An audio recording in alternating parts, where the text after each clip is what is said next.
mõtle korraks. Nad on su jalge all, su toidus, isegi õhus, mida sa hingad. Aga elamasti me ei märgagi neid. See on seente varjatud kuningariigi ja selles selgituses vaatamegi, kuidas see vaikne, aga ülivõimas eluvorm meie maailma tegelikult kujundab ja seda viisidel, mida sa ilmselt ei oskaks oodatagi. Ja see toobki meid kohe selle põhiküsimuseni, kas seened on siis meie sõbrad või pigem vaenlased. Nagu me kohe näeme, pole vastus üldsegi nii lihtne. See on keeruline.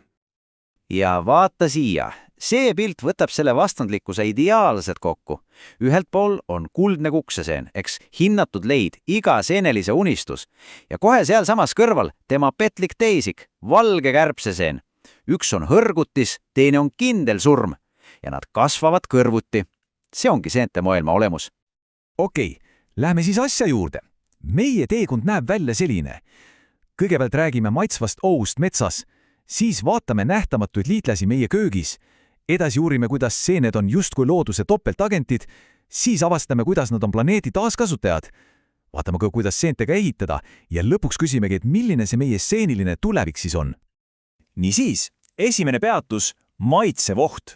Alustame sealt, kus enamik meist seentega kokku puutub, ehk siis seenemetsast. See on ju iidne traditsioon, aga see on täis nii naudingut kui ka ohtu. Näiteks see siin, suur sirmik. Paljudele jaoks on see üks parimaid söögiseeni üldse. Kujuta ette, praetud võis ja sibulaga, tõeline nauding. Kui sellise metsast leiad, on tuju kohe hea. Aga siin ongi see konks. Kogenematu silm võib suure sirmiku väga kergesti segi ajada just selle tegelasega, valge kärbsesenega, ja see sarnasus on petlik. Viga võib siin maksta elu. Just sellepärast nõuabki seenelkäik teadmisi ja ikka ülimat ettevaatlikkust. Ja see viib meid kõige olulisema reeglini, mis on lausa elutähtis.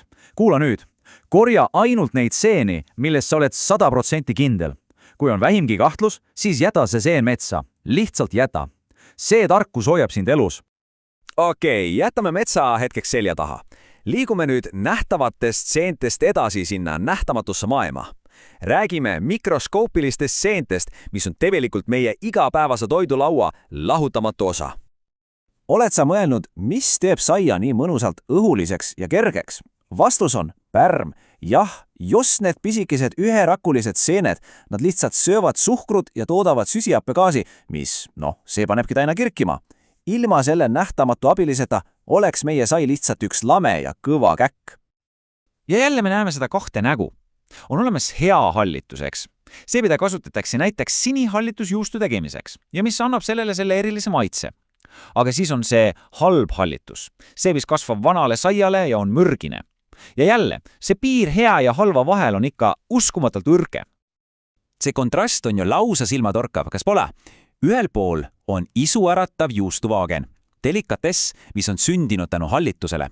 Ja teisel pool roheline mürgine ollus, mis on toidu täielikult rikkunud. Mõtle, see on sama seeneperekond, aga tulemus on täiesti erinev ja mõju meile samuti. Lähme edasi. Nüüd vaatame seente rolli tervisujus ja see on tõeliselt vastuoluline. Kuidas nad saavad meid samal ajal nii ravida kui ka haigeks teha?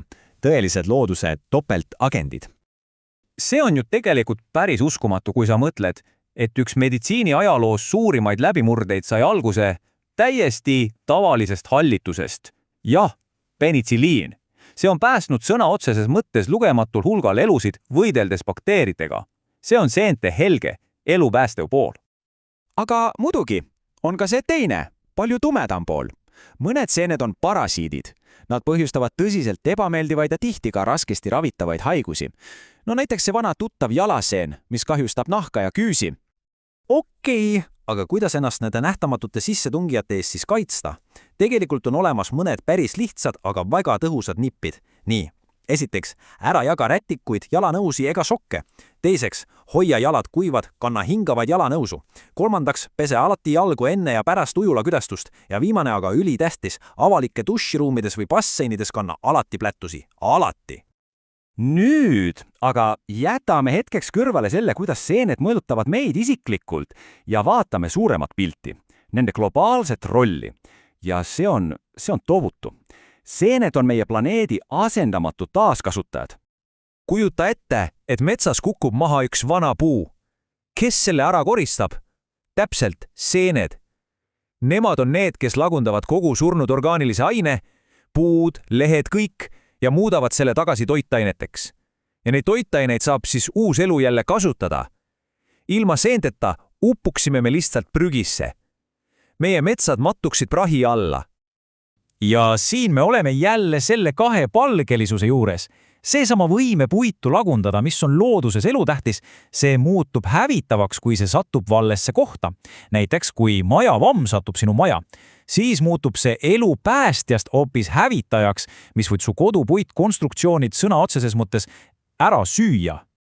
Aga nüüd läheme edasi millegi tõeliselt põneva juurde. Vaatame, kuidas see sama lagundav jõud on võimalik suunata hoopis loomisele. Jah, sa kuulsid õigesti. See on üks kõige futuristlikumaid valdkondi praegu. Ehitamine seentega. Ja võtmesõna siin on mütseel ehk seeneniidistik, mis see on? See on tegelikult seene peamine osa, see peenikeste niitide võrgustik, mis kasvab maa all või puidu sees. Ja just seda võrgustikku ongi teadlased hakanud kasutama täiesti uute materjalide loomiseks. Ja need materjalid on lihtsalt uskumatud. Mõtle korraks, mütsel on ülitugev, see on vee- ja tulekindel, see on täielikult biolagunev ja mis kõige ägedam, seda saab kasvatada põhimõtteliselt ükskõik millisesse vormi. See on nagu looduse enda 3D-printer. Ja selle potentsiaal on lihtsalt tohutu. Me ei räägi siin ainult mingist laborikatsest. Me räägime pakenditest, mis võiksid asendada plasti ja mis lagunevad lihtsalt kompostis. Me räägime disainmööblist, mis on korraga nii stiilne kui ka jätkusuutlik. Ja tead mis, see ei ole enam mingi kauge tulevik, see toimub juba praegu. Ja nii olemegi jõudnud oma teekonna lõpusirgele. Me oleme nüüd näinud, kuidas seened meid toidavad ja mürgitavad, ravivad ja teevad haigeks, kuidas nad ehitavad mulda ja samas hävitavad meie maju. Nüüd ongi aeg küsida, mida see kõik tuleviku jaoks tähendab? Nii et kokkuvõttes on vist selge, et seened on palju-palju enamat kui lihtsalt need kübaraga asjad metsas.